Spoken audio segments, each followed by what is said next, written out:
ہوگی کہ جب وہاں بھٹی دہکے گی تو وہاں کے مسلمانوں کی امداد مشرقی ممالک سے جائے گی. اور ایک دوسری حدیث میں، یہ تو ترمذی کی روایت ہے، کتب حدیث میں تیسرے نمبر پر کتاب یہی ہے، صحیح بخاری، صحیح مسلم، پھر یہ جامع ترمذی. اس میں حضرت ابو ہریرہ سے روایت ہے، یخرج من خراسان رایات سود.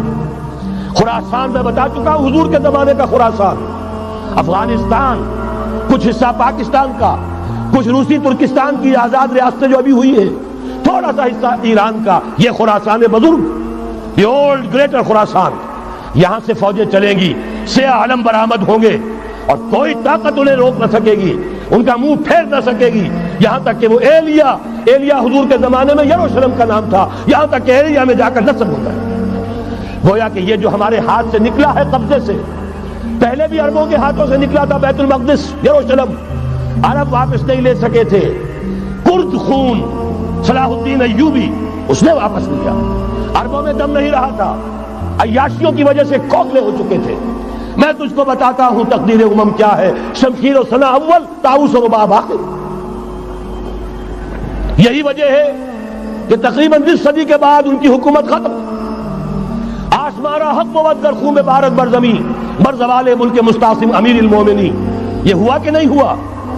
جبکہ آئے ہیں تاتاری ہورس، اور جنہوں نے کہ آخری خلیفہ بنو عباس اسے محل میں سے نکالا، ایک کھال کے اندر لپیٹ کر، اور اپنے گھوڑوں کے سوؤں تلے کچل دیا. عرب معزول کر دیے گئے تھے، لیکن اب دوبارہ عربوں کو جب سہارا ملا ہے، لیکن اب بھی انہوں نے کہیں اسلام قائم نہیں کیا. کوئی روس کا غلام رہا، کوئی امریکہ کا غلام رہا، کسی نے اس کا ساتھ دیا، کسی نے اس کا ساتھ دیا. تہذیب ہے تو مغربی، تمدن ہے تو مغربی، وضع میں تم ہو نصارہ تو تمدن میں ہنود. یہ مسلمان ہیں جنہیں دیکھ کے شرمائے یہود. یہی معاملہ جب ان کا ہوا تو اب اللہ تعالیٰ کی طرف سے ان کے اوپر وہ عذاب کی بھٹی گرم ہونے والی ہے. لیکن اس کے بعد پھر یہاں سے جائیں گے وہ جو ان کی مدد کریں گے، اور یہ ایلیا کو واپس لینے والے، یہ مشرق سے چلنے والے لشکر ہوں گے. یہ 2 حدیثیں ابھی سن لیجئے. اور تیسری حدیث یہ ہے، حضور نے فرمایا، یہ سنن نسائی کی روایت ہے، قال رسول اللہ صلی اللہ علیہ وسلم، عصابتان من امتی احفظهم اللہ من النار احرزهم اللہ من النار. میری امت کے 2 لشکر ایسے ہوں گے جنہیں اللہ نے آگ سے نجات دے دی ہے، پہلے ہی سے ڈکلیئرڈ ہے. عصابت تغزو الہند، ایک لشکر کے جو ہند پر حملہ آور ہوگا، وعصابت تکون مع عیسیٰ ابن مریم علیہ السلام، اور دوسرا لشکر وہ ہے جو حضرت عیسیٰ کے ساتھ جا کر اور ان کے ساتھ مل کر یہودیوں کے خلاف جنگ کرے گا. میں اس حدیث کا جو مطلب سمجھتا ہوں واللہ عالم، یہ اسی علاقے میں جب انقلاب آ جائے گا، یہ علاقہ خراسان اور پاکستان، جب یہاں نظام خلافت قائم ہوگا، یہاں سے اسلام کی توسیع ہوگی، اور یہاں سے جانب مشرق ہند اور جانب مغرب یہ جو یہودیوں کا سیلاب آ رہا ہے، ان دونوں کا مقابلہ کرنے کے لیے انشاءاللہ العزیز، ورنہ یہ عصابتان جو ہے ایک حدیث میں جمع کرنے کی کوئی اور حکمت ہو نہیں سکتی. ورنہ تو ہندوستان پہ کئی لشکر آئے ہیں، لیکن یہ کہ در حقیقت اسی وقت جب کہ عالم عرب میں وہ بھٹی دہکے گی، اسی وقت یہاں انقلاب آ چکا ہوگا. ایک طرف یہاں سے مدد کے لیے لشکر جائیں گے کہ جو مسلمان عرب جو ہیں ان کی مدد کریں گے، حضرت مہدی کے جھنڈے تلے لڑیں گے، حضرت مہدی کی حکومت کو مستحکم کریں گے، یؤتون للمہدی. دوسری طرف وہ ہندوستان کی طرف پیش قدمی کریں گے، اور یہیں سے جیسے اس وقت سیلاب نکلا تھا جزیرہ نما عرب سے، ایک داہنی طرف ایک بائیں طرف، ایران، افغانستان، ترکستان، ادھر مصر، لیبیا، الجزائر، مراکش، برطانیہ، اسی طریقے سے انشاءاللہ اسی علاقے سے اس کا آغاز ہوگا اور بات آگے بڑھے گی. تو اصل حاصل کیا ہے؟ یہ ہونا ہے، پچھلے آثار ثابت کر رہے ہیں کہ ہونا ہے، حضور کی احادیث بتا رہی ہے کہ یہی سے ہونا ہے. ہوا صرف یہ ہے ہم بھٹک گئے، ہمیں اپنی منزل یاد نہ رہی. میں تو بہرحال ان لوگوں میں سے ہوں جنہوں نے نعرے لگائے تھے پاکستان کا مطلب کیا، لا الہ الا اللہ. میں سن 46 میں یہاں حبیبیہ ہال میں قائد اعظم نے مسلم اسٹوڈنٹ فیڈریشن کے جس اجلاس کو خطاب کیا تھا، ضلع حصار سے جو 2 ڈیلیگیٹ آئے تھے ان میں سے ایک میں تھا.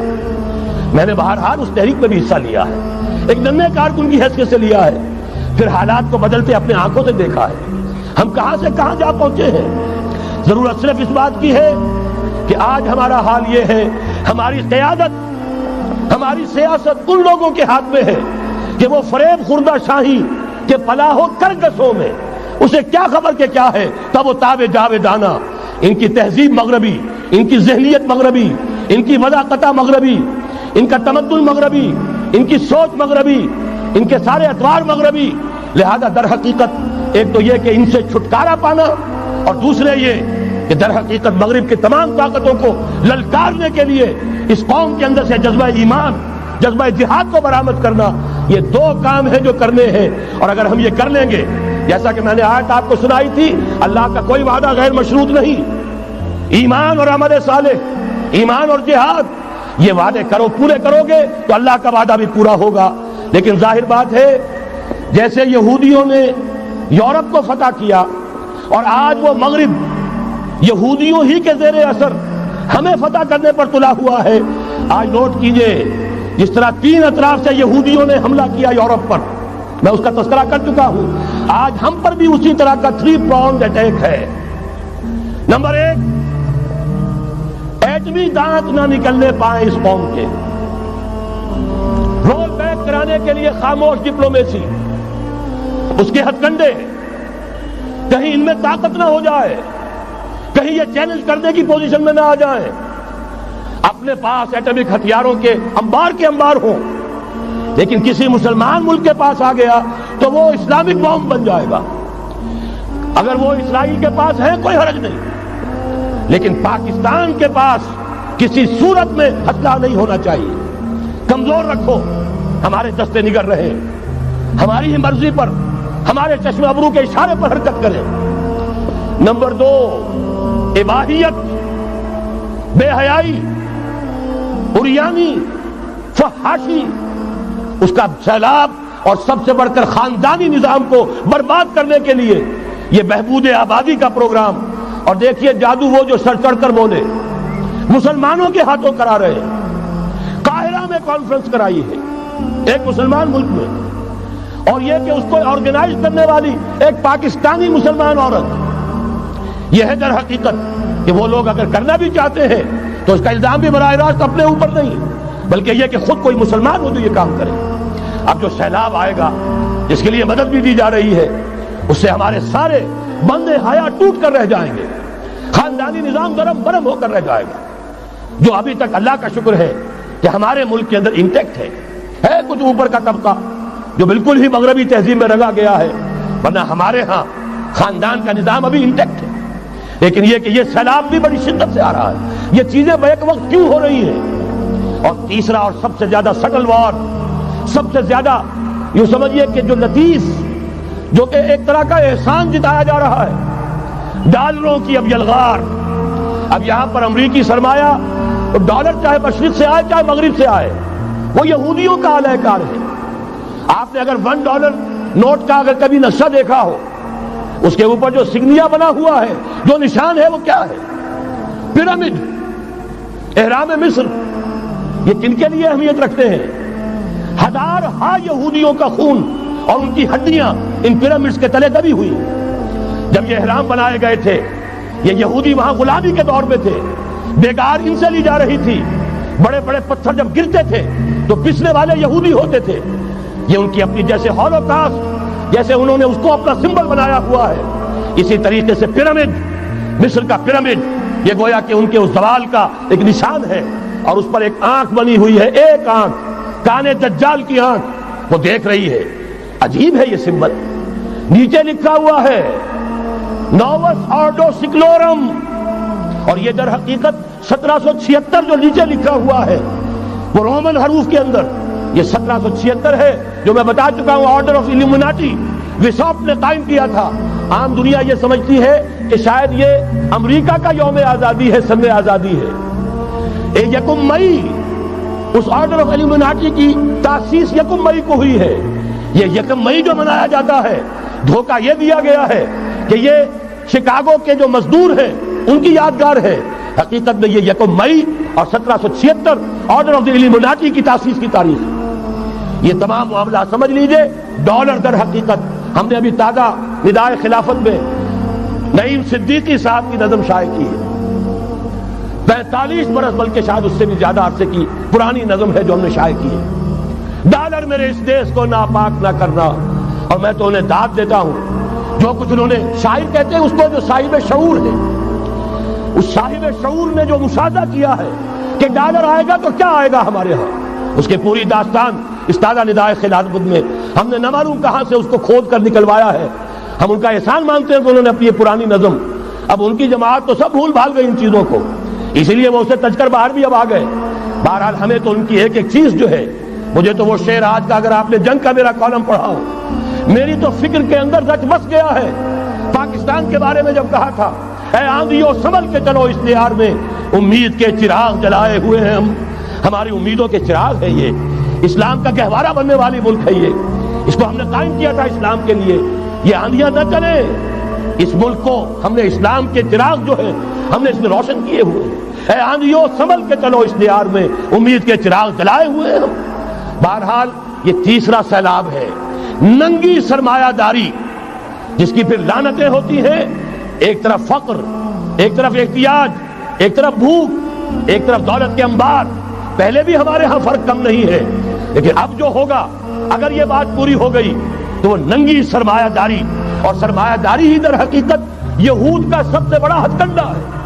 یہ بینکنگ کا نظام، یہ سارا کا سارا سودی نظام، یہ IMF، یہ ورلڈ بینک، یہی تو ان کے سب سے بڑے ادارے ہیں۔ تو واقعہ یہ ہے کہ تین طرف سے ہم پر حملہ ہو رہا ہے۔ اور یہ سود کے بارے میں کیا کہا تھا اقبال نے؟ ادربا آخر چمی زائد فتن، اس سود کے ام الخبائث کے پیٹ سے سوائے فتنوں کے اور کیا برآمد ہو سکتا ہے؟ کس نہ داند لذت قرض حسن، کسی کو قرض حسنہ کی لذت یاد نہیں رہی، بغیر سود کے قرض دو۔ تمہارے پاس فاضل رکھا ہوا ہے، کسی بھائی کو دو کہ وہ اپنی معاشی گاڑی کا پہیہ چلا لے، پھر اصل واپس لے لینا۔ اگر اتنی ہمت نہیں ہے کہ ان تصدقوا فهو خیر لکم، صدقہ ہی کر دو تو سب سے اچھا ہے، دے ہی ڈالو اپنا فاضل سرمایہ۔ یسألونک ماذا ينفقون قل العفو، مت رکھو اپنے پاس، یہ گندگی ہے۔ لیکن اگر بڑے ہی کم ہمت ہو تو کم سے کم قرض حسنہ دو، اپنی اصل رقم واپس لینا۔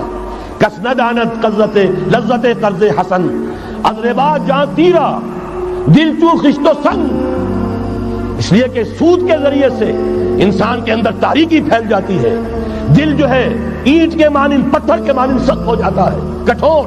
ثم قست قلوبکم فہی کالحجارۃ او اشد قسوہ، آدمی درندہ بے دندان و چنگ، اور انسان بغیر اس کے کہ بھیڑیوں والے دانت ہوں اور بھیڑیوں والے پنجے ہوں، بھیڑیا بن جاتا ہے۔ بہرحال اب کرنے کا کام کیا ہے اس کو سمجھیے۔ اس پوری صورتحال کا میں نے آپ کے سامنے نقشہ پیش کر دیا۔ ایک طرف مغرب سے نیو ورلڈ آرڈر، جو جیو ورلڈ آرڈر ہے، اس وقت کی سپریم پاور آن ارتھ، امریکہ کی سرپرستی میں بڑی تیزی کے ساتھ حملہ آور ہے۔ دوسری طرف وَمَكَرُوا وَمَكَرَ اللَّهُ وَاللَّهُ خَيْرُ الْمَاكِرِينَ، اللہ کو پامردی مومن پہ بھروسہ، ابلیس کو یورپ کی مشینوں کا سہارا۔ اللہ تعالیٰ نے اسرائیل کا توڑ پاکستان قائم کیا، اللہ تعالیٰ نے اس کے لیے 300 برس کی تاریخ، اس کی تمہید میں مجددین امت یہاں پیدا کیے، یہاں قرارداد مقاصد پاس کرا دی 20ویں صدی عیسوی کے وسط میں، کہ اکبر نام لیتا ہے خدا کا اس زمانے میں، بینک انٹرسٹ کو ربا، سود حرام قرار دیا۔ یہ سارے شواہد ہیں۔ اب ضرورت صرف ایک بات کی ہے، ایک زبردست عوامی تحریک اٹھے۔ یہ عوامی تحریک کیسی ہو؟ نمبر 1، فرقہ واریت سے بلند ہو۔ یہ فرقہ واریت جو اس وقت بہت بڑا فتنہ بن گیا ہے، جس کی کشیدگی بڑھتی چلی جا رہی ہے، اس کے اندر اگر ہم قوم کے حیثیت سے اگر ملوث ہوتے چلے گئے، آخری تباہی آ جائے۔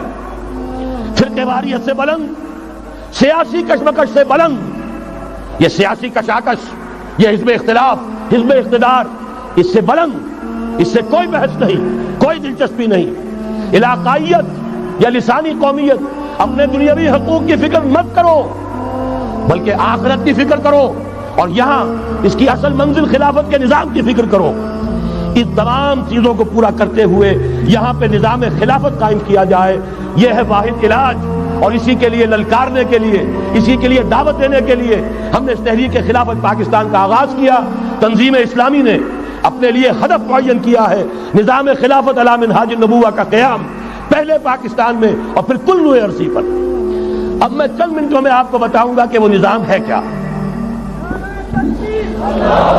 دیکھیے اس موضوع پر میں پاکستان کے تقریباً تمام بڑے شہروں میں اکثر جگہ 3 دن 2 گھنٹے کی تقریر کر چکا ہوں. سیاسی نظام کیا ہے، معاشی نظام کیا ہے، سماجی نظام کیا ہے، خلافت اب قائم ہوگی جو بہرحال 1400 برس قبل کی خلافت اور آج کی خلافت، وقت کے دریا میں بہت سا پانی گزر گیا ہے.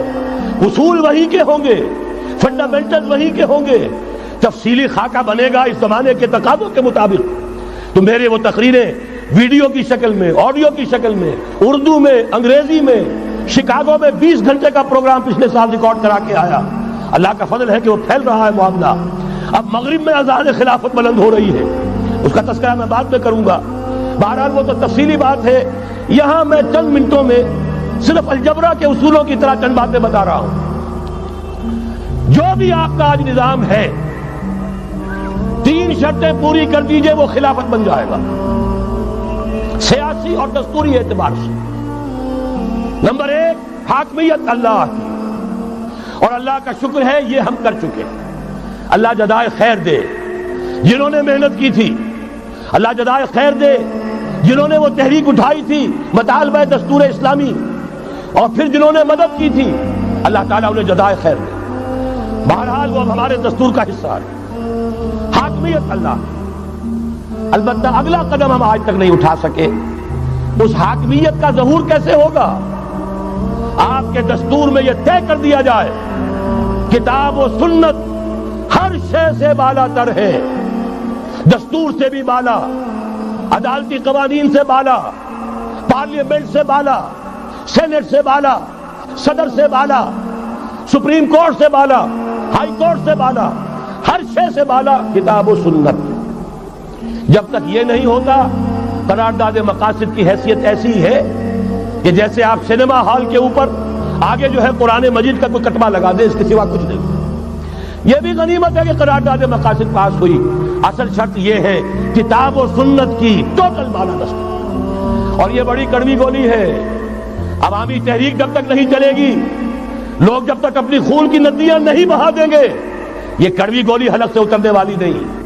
یہ IJI کی حکومت میں نہیں اتری، اسلام کے نام پر اقتدار میں آئے، اسلام کے نام پر ISI نے IJI بنوائی، اسلام کے نام پر انہیں ووٹ ملے، 2/3 کی اکثریت ملی.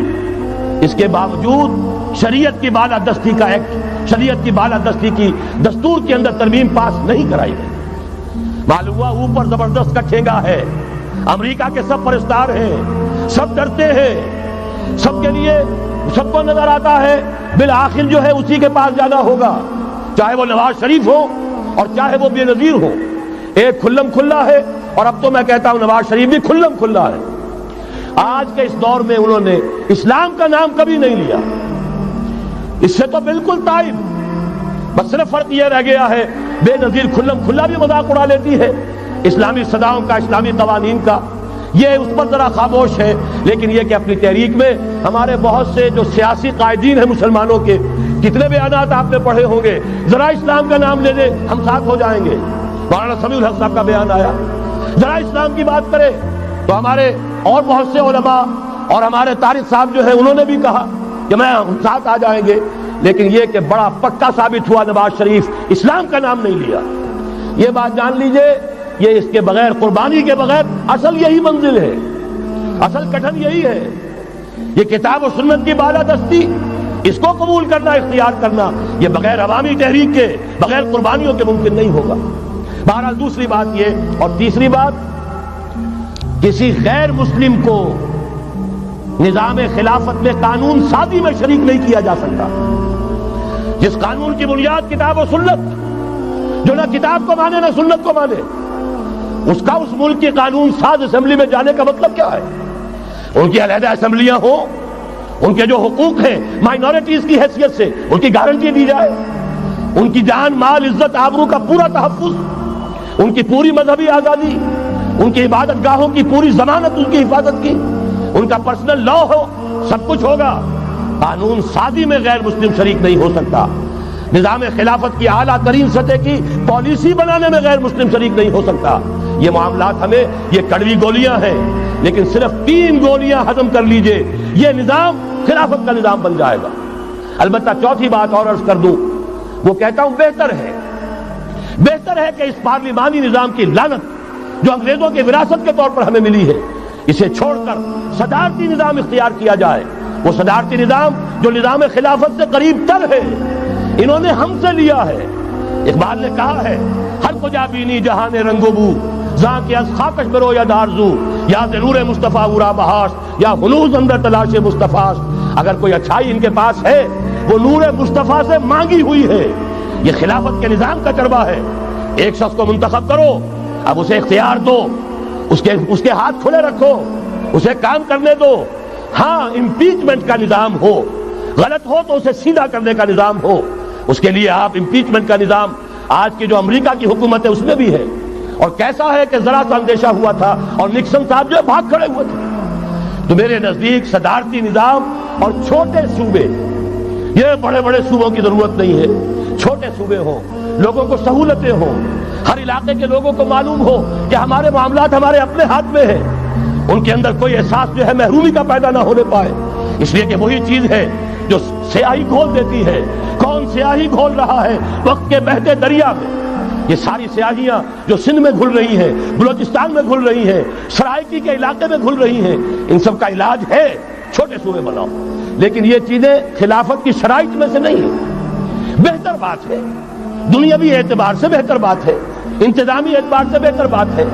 باقی اصل شرائط 3: اللہ کی حاکمیت کا اقرار جو قرارداد مقاصد میں بالفعل ہے، کتاب و سنت کی ٹوٹل بالادستی، سپریم کورٹ کو اختیار دیجئے، وہاں جا کر کوئی بھی شہری پاکستان کا کوئی بھی عالم دین اگر ثابت کر دے فلاں قانون، فلاں ہدایت، فلاں انسٹرکشن، فلاں کوئی حکم جو دیا گیا ہے کتاب و سنت کے منافی ہے، فوراً قد عدم ہوگا۔ اور تیسری بات، غیر مسلم پروٹیکٹڈ مائنورٹی ہوں گے، ان کی جان مال عزت آبرو کی حفاظت ہوگی، لیکن یہ کہ وہ برابر کے قانون سازی کے حق میں شریک نہیں ہو سکتے، اس لیے کہ یہاں کتاب و سنت منبع ہے قانون کا جس کو وہ تسلیم نہیں کرتے۔ اسی طرح یہ معاشی نظام، موجودہ سرمایہ دارانہ نظام، بہت بڑی لعنت، بہت بڑی لعنت، بہت بڑی لعنت۔ لیکن جیسے آپ کو معلوم ہے، آج ہی ابو جہل کہہ دے لا الہ الا اللہ محمد الرسول اللہ، مسلمان بن جاتا؟ کلمہ تو ایک ہی تھا نا۔ ابو طالب کے پاس جب وفد گیا تھا رؤسائے قریش کا، اور انہوں نے کہا تھا کہ اپنے بھتیجے کو روک لو، ورنہ اب ہم جو تمہاری بھی رعایت اب نہیں کریں گے، میدان جنگ میں آ جاؤ۔ ابو طالب نے کہا تھا میرا بھتیجا تم سے کیا مانگ رہا؟ ایک کلمہ، ایک کلمہ لا الہ الا اللہ، اور تو اس کا کوئی مطالبہ نہیں۔ انہوں نے کہا، ابو سفیان اس وقت تک چونکہ ابھی کفر میں تھے، شرک میں تھے، انہوں نے کہا وہ ایک کلمہ جو وہ مانگ رہا ہے وہ ہمارے سارے معبودوں کی نفی کر دیتا ہے، وہی تو سب سے بڑی مصیبت ہے۔ تو میں آپ کو بتا رہا ہوں، 3 چیزیں اس سرمایہ دارانہ نظام میں سے نکال دیجئے، یہ اسلامی نظام بن جائے گا۔ تفصیل میں جانے کا موقع نہیں ہے، میں فارمولہ دے رہا ہوں۔ تفصیل میں نے عرض کیا، میرے کیسٹس ہیں، کتابیں ہیں، وہ خطبات خلافت اب کتابی شکل میں بھی آ جائیں گے، انگریزی میں ویڈیو کیسٹ ہے، اردو میں ہے، بڑے بڑے شہروں میں خطبات دے چکا ہوں، مواد موجود ہے۔ لیکن اس وقت فارمولہ بتا رہا ہوں، 3 چیزیں نکال دیجئے۔ نمبر 1، سود نکال دیجئے، اس میں بھی اللہ کے فضل و کرم سے پیش رفت ہمارے ہاں ہوئی۔ فیڈرل شریعت کورٹ نے فتویٰ دیا اور اتنا زبردست ججمنٹ لکھا ہے، پوری دنیا کے لیے رہنمائی کا ذریعہ بن جائے گا۔ یہی وجہ ہے کہ مجھے معلوم ہوا ہے موجودہ حکومت نے اس کی اشاعت روک دی ہے۔ باہر کے ممالک سے ڈیمانڈ، میں جب انگلستان میں تھا ابھی 2 مہینے قبل، وہاں کچھ لوگوں کے سامنے تذکرہ کیا، انہوں نے کہا ہمیں منگا کے دیجئے، بنگلہ دیش کے مسلمان تھے، ہمیں منگا کے دیجئے۔ میں نے یہاں لکھا، معلوم ہوا کہ نہیں، وہ مل ہی نہیں رہا، بلکہ کہہ دیا گیا اسے مت چھاپو، اس کی اشاعت بند، اس لیے کہ وہ کلمہ خیر کہیں پھیل نہ جائے۔ یہودی کا اگر علاج ہے، جیسے آپ نے سنا تھا بچپن میں کہانیاں، دیو کی جان ایک طوطے کی گردن میں ہے، طوطے کی گردن مروڑ دو گے دیو مر جائے گا۔ یہودی کی جان سود میں ہے۔ یہ سارا ہتھ کنڈا اس کا جو ہے، جو ورلڈ ڈومینیشن یہودی چاہ رہا ہے، وہ مالیاتی نوعیت کی ہے، وہ اپنی حکومت قائم نہیں کرنا چاہتا۔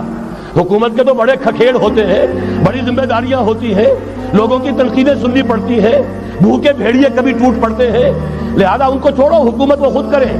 ہاں وہ محنت کرے حیوانوں کی طرح، ملائی ہمارے پاس آتی چلی جائے، زندہ رہنے کی حد تک تو ان کو دیں گے.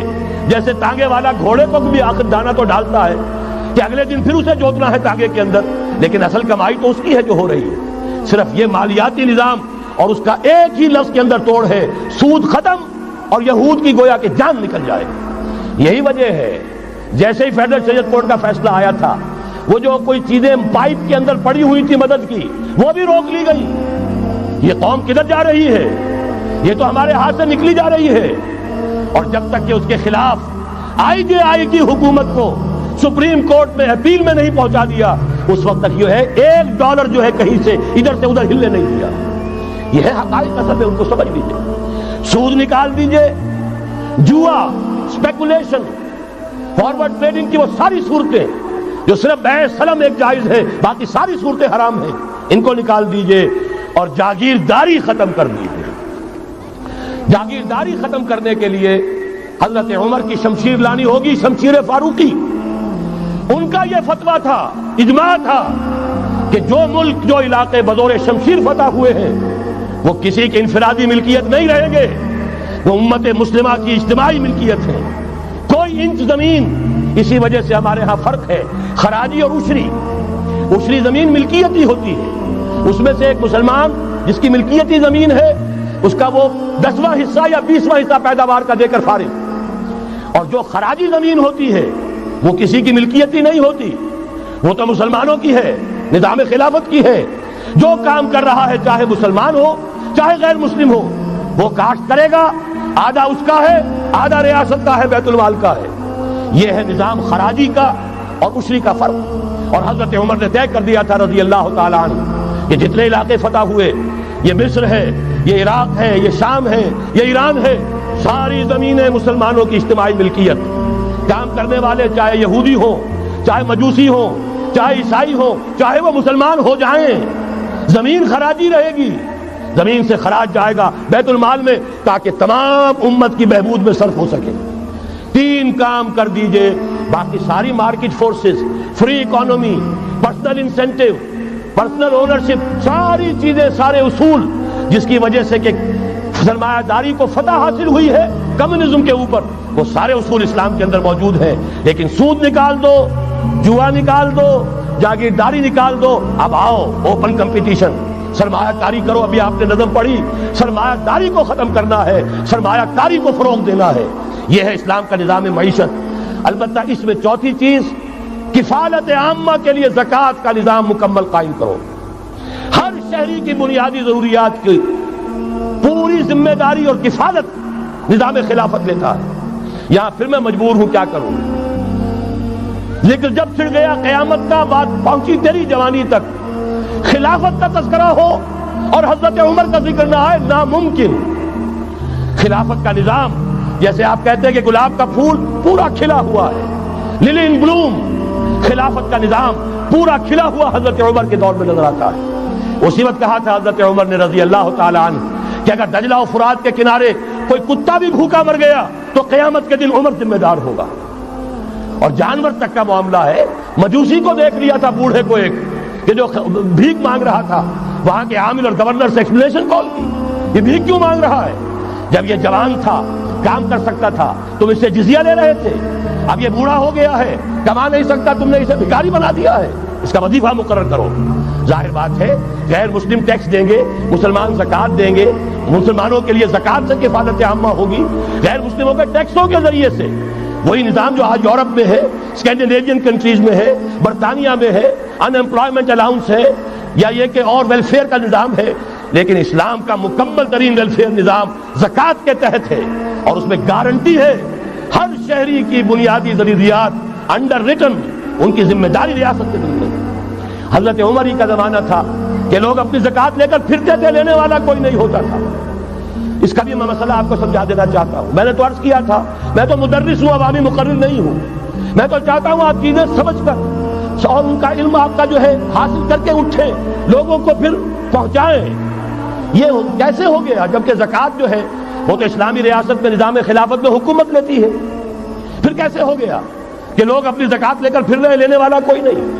اس کو بھی جان لیجئے. جیسے زمین کی 2 قسمیں میں نے بیان کی, خراجی اور عشری, ایسے ہی زکات کے قابل جو مال ہے اس کی بھی 2 قسمیں ہیں. اموال باطنہ, گھروں میں رکھی ہوئی کوئی نقدی ہے, کوئی زیور ہے, کوئی اور ایسی چیزیں ہیں, یہ اموال باطنہ کہلاتی ہے. اس کی زکات جبراً حکومت نہیں لے گی. اگر اس کی زکات جبراً حکومت لے تو گھروں کی تلاشیاں لینی پڑیں گی, جا کے تکیے پھاڑ پھاڑ کے دیکھنے پڑیں گے کہ کہیں کچھ رکھا ہوا تو نہیں ہے. یہ معاملہ مسلمانوں کی ان کی اپنی نیت پر, ایمان پر, اللہ کے ساتھ ان کے خلوص و اخلاص پر چھوڑ دیا. ہاں اموال ظاہرہ, دکان میں 5 لاکھ کا مال پڑا ہے 2.5% دے دو, گودام میں 10 لاکھ کا مال پڑا ہے 2.5% دے دو, تمہارا کارخانہ ہے بہت بڑا, اس کی زمین معاف, بلڈنگ معاف, مشینری معاف, ٹولز معاف, لیکن جو سرمایہ چل رہا ہے چاہے وہ خام مال پڑا ہے چاہے فنشڈ, ٹوٹل کی مالیت کے اوپر 2.5% دے دو. یہ ہے زکات جس کو بدنام کیا ضیاء الحق صاحب نے. صرف سود جو ہے, سود والا جو صرف بینکوں کے اندر ڈپازٹ ہے, اس سے 2.5% لے کر اسے زکات قرار دے دیا. حالانکہ وہ تو کوئی زکات نہ ہوئی, سود کا کمیشن ہوا, اس کے سوا کچھ بھی نہیں.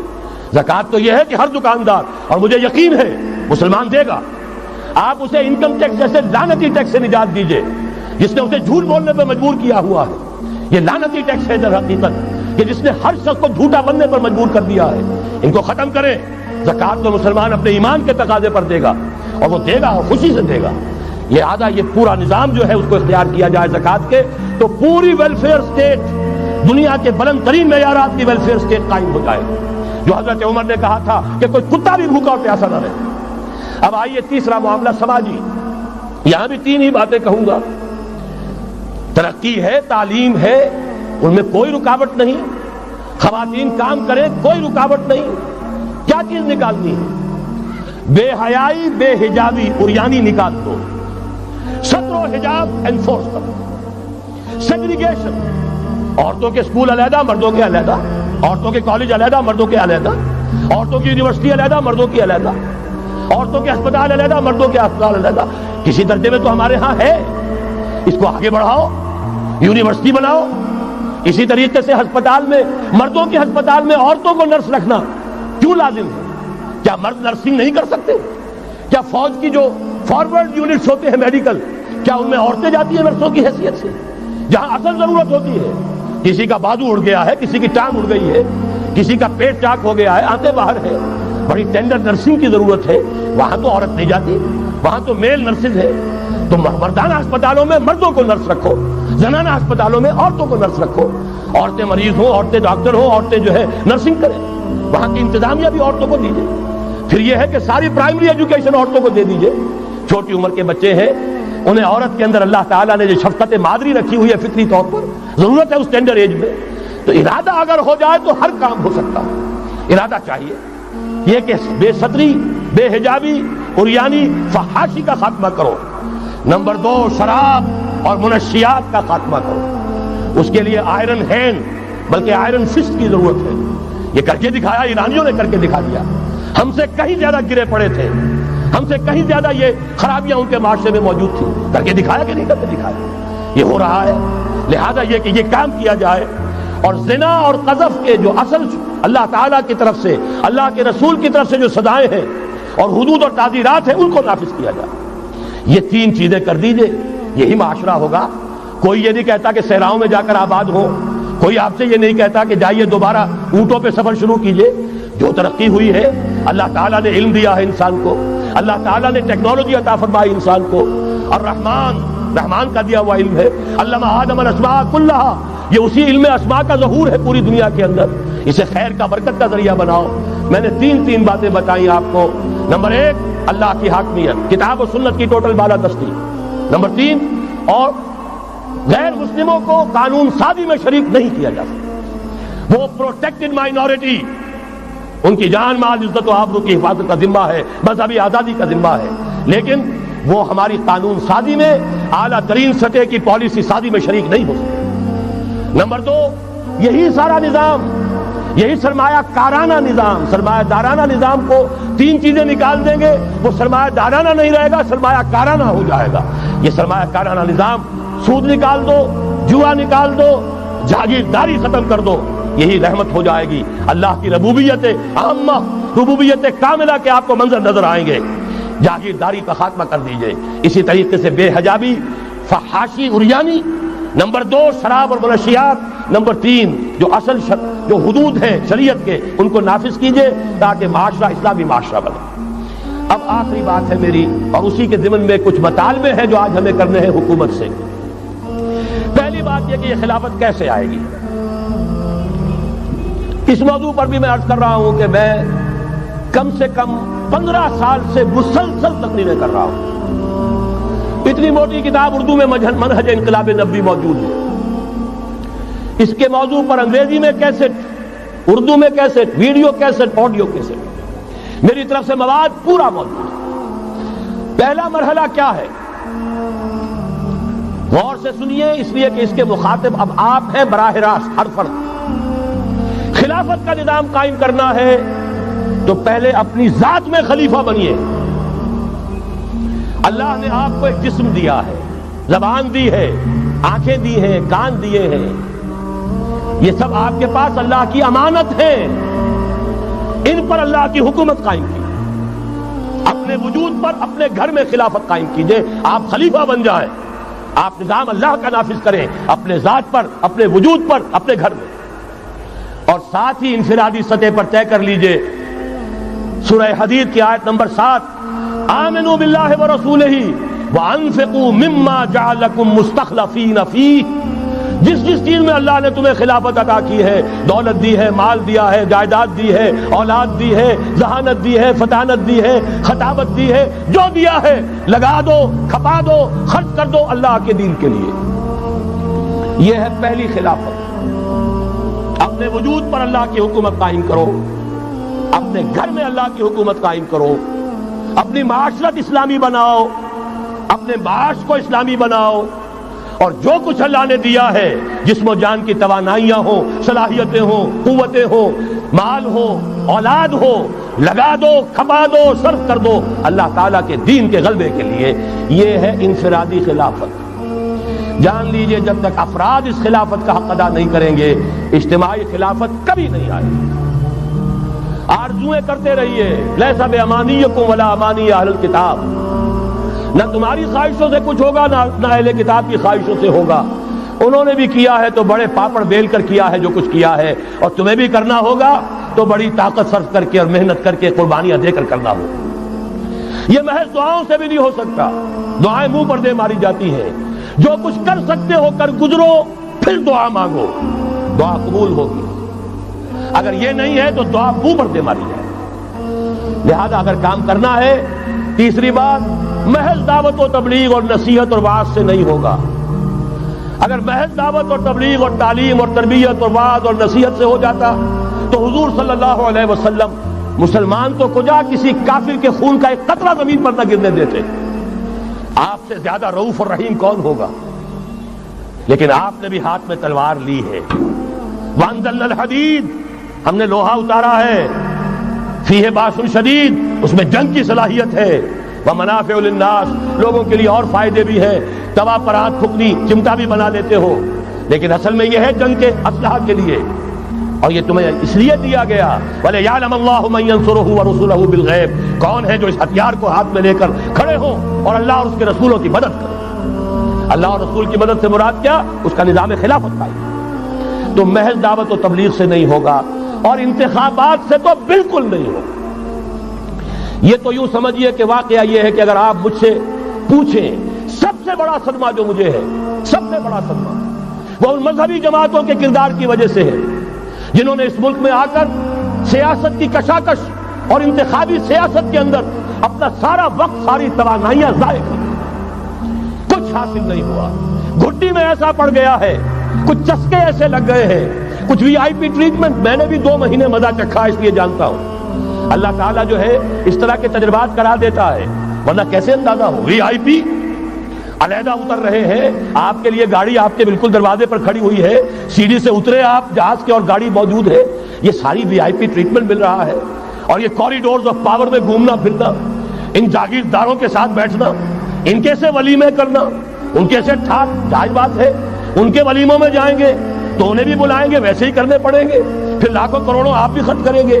یہ ساری لعنتیں جو آئی ہیں مذہبی جماعتوں کے اندر، یہ صرف اس انتخابی سیاست کی وجہ سے۔ میں بڑے صدمے سے عرض کر رہا ہوں، واقعہ یہ ہے میرے نزدیک اس ملک میں اسلام کے نہ آنے کا پہلا مجرم مسلم لیگ نہیں ہے، پہلی مجرم وہ جماعتیں ہیں جنہوں نے اپنا سارا وقت انتخابی سیاست میں اور اقتدار کی کشاکش میں صرف کر دیا ہے۔ مسلم لیگ کا بہت بڑا احسان، قائد اعظم کا بہت بڑا احسان، انہوں نے آپ کو ملک لے دیا، اس سے زیادہ کا نہ ان کا دعویٰ تھا نہ ان سے توقع ہو سکتی تھی۔ پیر جماعت علی شاہ نے یہ کہا تھا، میں ان کے قول کا بہت بڑا قائل ہوں، ان کی ذہانت اور فطانت کا۔ جب ان سے کہا گیا ہے رحمت اللہ علیہ کہ آپ اتنے بڑے آپ مقتدا ہیں، مرشد ہیں، اتنی بڑی روحانی شخصیت ہے، ایک داڑھی منڈے کے ہاتھ پر بیعت کر لی آپ نے، یعنی اشارہ تھا قائد اعظم کی طرف۔ حضرت پیر جماعت علی شاہ رحمت اللہ علیہ نے فرمایا، بھائی میں نے اس کے ہاتھ پر بیعت نہیں کی، میرا تو مقدمہ ہے، ایک قومی مقدمہ ہے ہندو قوم کے ساتھ، اور مجھے اس مقدمے کے لیے ایسا وکیل چاہیے جس میں دو وصف موجود ہو، مہارت پوری ہو، قانون کو جانتا ہو، ماہر ہو، اور دوسرے یہ کہ بکنے والا نہ ہو۔ میں نے اپنے قومی مقدمے کے لیے وکیل کیا ہے محمد علی جناح، ظاہر بات ہے 100% بات صحیح، اور ان کے اس کردار کو دشمنوں نے مانا، نہرو نے، گاندھی نے، ان کے بڑے بڑے دشمنوں نے مانا۔ یہ شخص جو کہتا ہے یہ means what he says، یہ جو کہتا ہے وہی اس کے دل میں ہوتا ہے، اس کے ہاں کوئی ہیر پھیر نہیں ہے۔ بہرحال انہوں نے ملک لے دیا، یہ بہت بڑا احسان۔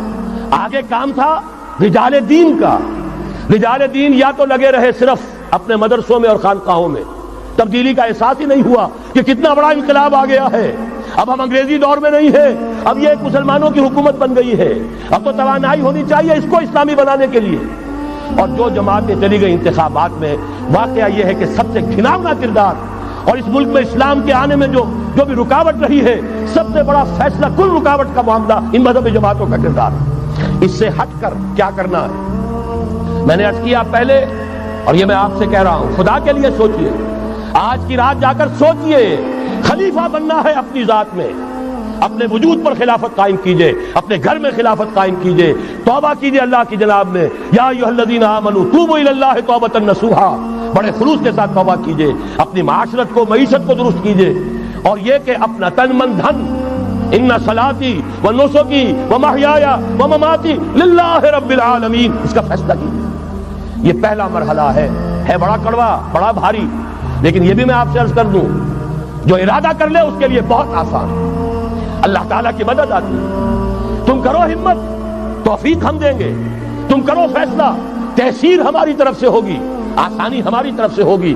فَسَنُيَسِّرُهُ لِلْيُسْرَىٰ، آسانی کے لیے آسان کرتے چلے جائیں گے۔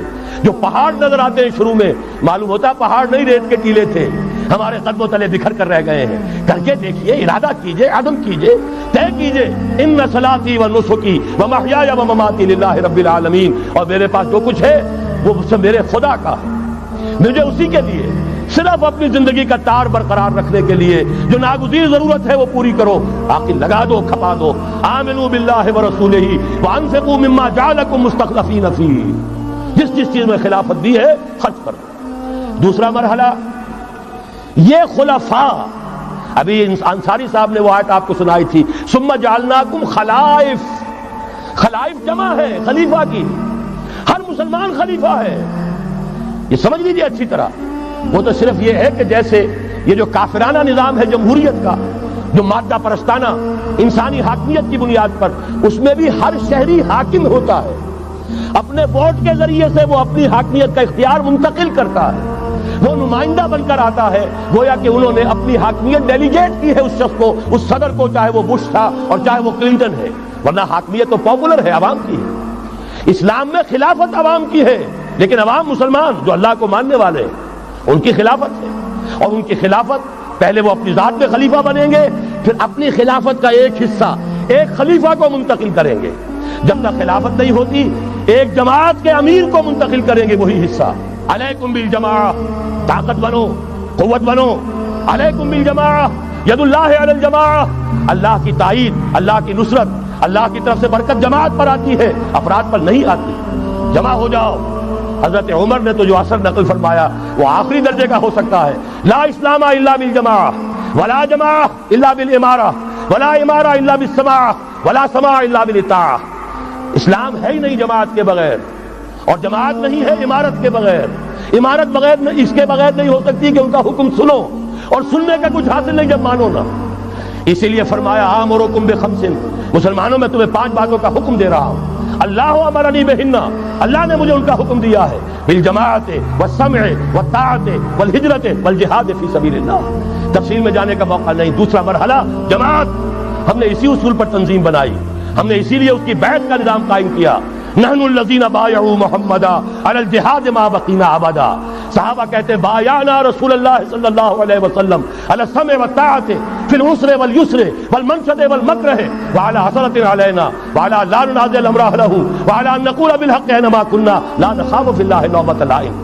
پھر صدمے کی بات کہہ رہا ہوں، کوئی مذہبی جماعت سوائے تنظیم اسلامی کے نہیں ہے جس نے اس مسنون طریقے تنظیم کو اختیار کیا ہو۔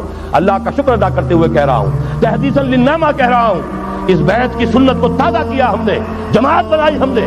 ہمارے ہاں بیعت رہ گئی تھی صرف پیری مریدی کی بیعت، صرف اصلاح نفس کی بیعت۔ اصل بیعت وہ در حقیقت جو مسنون بیعت ہے وہ بیعت جہاد ہے، وہ بیعت جماعت ہے، تاکہ اللہ کے دین کو قائم کرنے کے لیے، خلافت کو برپا کرنے کے لیے اجتماعی جد و جہد کی جا سکے۔ اس کے بعد یہ جماعت کیا کرے گی؟ وَلْتَكُن مِّنكُمْ أُمَّةٌ يَدْعُونَ إِلَى الْخَيْرِ وَيَأْمُرُونَ بِالْمَعْرُوفِ وَيَنْهَوْنَ عَنِ الْمُنكَرِ۔ انتخابات نہیں لڑے گی، کسی کو کندھا دے کر اوپر نہیں پہنچائے گی، پھر اس کی ٹانگ گھسیٹ کر نیچے نہیں گرائے گی۔ یہ دھندے نہیں کرنے، یہ کھیل نہیں کرنے، ادھر جانا ہی نہیں۔ یہ تو ایک ہی تھیلی کے چٹے بٹے، یہ ایک ہی نظام، دونوں امریکہ کے یکساں غلام، دونوں جو ہے اسی سیکولرزم کا دودھ پی کر، سود کا دودھ پی کر کوئی جمع ہوا ہے، اور کوئی جاگیرداری کی گھٹیاں اس کی گھٹی میں پڑی ہوئی ہے، یہ اس کی پیداوار ہے۔ ان میں سے کسی کے ساتھ کوئی خیر نہیں ہے، لیکن یہ ہے کہ الیکشن تو جب بھی کراؤ گے وہی آئیں گے۔ لاکھ آپ تیسری قوت بننے کی امید میں ایئر مارشل اصغر خان بوڑھے ہو گئے، دور اسکار ہوئے، اب عمر رفتہ ہوئے۔ اب قاضی حسین احمد صاحب تیسری قوت بننے کی فکر میں آئے تھے، کبھی وہ طاہر القادری صاحب تیسری قوت بننے کی فکر میں آئے تھے۔ جب تک یہاں جاگیردارانہ نظام ہے، کون سی تیسری قوت آ سکتی ہے؟ مت ماری گئی ہے، عقلیں جو ہیں بیچ کھائی ہیں، کیا ہوا ہے؟ کبھی تو آخر ہوش آنا چاہیے۔ یہ وہی آئیں گے، ایک لغاری نہیں دوسرا لغاری، ایک مداری نہیں دوسرا مداری، یہ تو وہی آئیں گے، انہی کا کھیل ہے۔ ایک بہت بڑا تمندار سر جمال خان لغاری، اس کا پوتا آج ہے آپ کا صدر۔ ایک اور بہت بڑا تمندار، دونوں سر تھے، سر شاہ نواز بھٹو، اس کی پوتی وزیر اعظم۔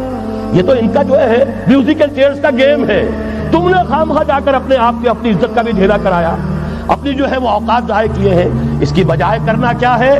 نہیں انل منکر، بدی سے روکو۔ جب تک طاقت نہیں ہے کافی، طاقت فراہم کرتے رہو، جمع کرو۔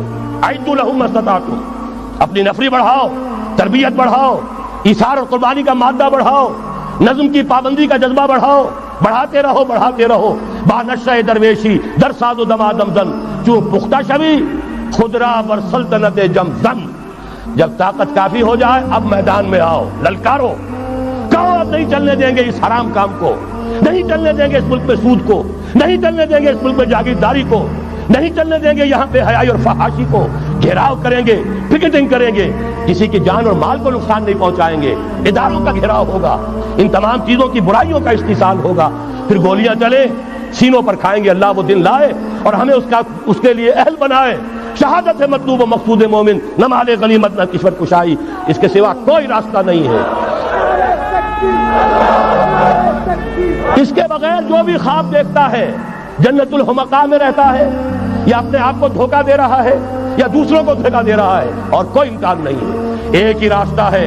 اگر محمد الرسول اللہ اور ان کے ساتھیوں کو انہی وادیوں میں سے گزرنا پڑا، اگر طائف کا پتھراؤ محمد الرسول اللہ کو اپنے جسم اطہر پر جھیلنا پڑا، دندان مبارک محمد الرسول اللہ کے شہید ہوئے، خون کا فوارہ ان کا چھوٹا، سینکڑوں صحابہ جن میں حضرت حمزہ جیسے بھی ہے، اسد اللہ و اسد رسول، جن کی لاش کا نقشہ ابھی آپ نے سنا، ناک کٹی ہوئی ہے، کان کٹا ہوا ہے، پیٹ چاک کر کے کلیجہ چبایا گیا ہے، حضور کو جو صدمہ ہوا ہے مدینے جب واپس گئے ہیں، انصار کے گھروں سے عورتوں کے بین کرنے کی آوازیں آئیں، اس وقت تک حرمت نہیں ہوئی تھی، اور عہدوں کا رواج تھا جیسے ہمارے ہاں دیہات میں جس طرح خواتین نوحے کرتی ہیں، بین کرتی ہیں، اس وقت تک وہاں ان کے ہاں بھی رواج تھا، تو وہاں ہو رہا تھا۔ 70 صحابہ شہید ہوئے تھے، وہ کوئی ہر شہید کسی کا بیٹا تھا، کسی کا شوہر تھا، کسی کا بھائی تھا، کسی کے ساتھ کوئی اور رشتہ تھا، پورا مدینہ جو ہے ماتم کدا بنا ہوا تھا۔ اس وقت حضور کی زبان سے بھی الفاظ نکل گئے، اما حمزہ تو فلا بواکی لہو،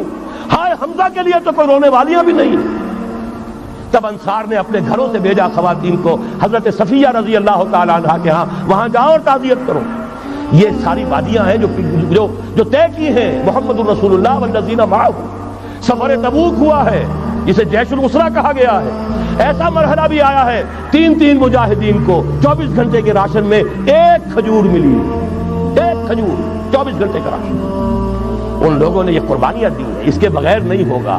تو ظاہر بات ہے اس کے لیے پہلے تیاری، کچے پکے لوگ اگر لے آئے تو خاک میں مل اور آگ میں جل، جب خشت بنے تب کام چلے۔ ان خام دلوں کے عنصر پر بنیاد نہ رکھ، تعمیر نہ کر۔ یہ تو پختگا خام ہے جب تک تو ہے مٹی کا ایک انبار، تو پختہ ہو جائے تو ہے شمشیر بے زنہار۔ تو وہ پختہ ہو جائے، اب ٹکر مول لو، آگے بڑھو، للکارو، آنکھوں میں آنکھیں ڈالو، باطل کا مقابلہ کرو، اس کے استحصال کے لیے اپنی جانیں قربان کر دینے کو سب سے بڑی کامیابی سمجھو۔ یہی واحد راستہ ہے جس کے سوا جب وہ مرحلہ آ جائے گا، اللہ کرے کہ وہ آئے، اور میں اب اس وقت تو بیان نہیں کر سکتا، وقت بہت ہو گیا ہے۔ میری جو ایک کتاب چھپ چکی ہے سابقہ اور موجودہ مسلمان امتوں کے کا ماضی، حال اور مستقبل، آنے والی جو حالات ہیں ان کا ایک نقشہ میں نے بیان کیا جو احادیث نبویہ میں آیا ہے۔ میرا اندازہ یہ ہے کہ اب معاملہ زیادہ دور کا نہیں ہے، بلکہ ہمارے لیے تو نہ دور کا ہے نہ دیر کا ہے، انشاءاللہ یہیں سے ہوگا۔ بس صرف یہ ہے کہ فریب خوردہ شاہی اور بھٹکا ہوا آہو جو ہے اسے پھر اپنی منزل یاد آ جائے۔ کبھی بھولی ہوئی منزل بھی یاد آتی ہے راہی کو، اور بھٹکے ہوئے آہو کو پھر سوئے حرم لے چل۔ اس کے لیے وہ رہنمائی درکار ہے، آپ میں سے ہر شخص رہنما بن کر اٹھے، اس دعوت کا مبلغ بن کر اٹھے، جیسے کہ حضور نے اپنے خطبے کے آخر میں فرمایا تھا فَلْيُبَلِّغِ الشَّاهِدُ الْغَائِبَ۔ اب جو یہاں موجود ہیں وہ اپنا فرض سمجھیں کہ دوسروں کو پہنچائیں گے۔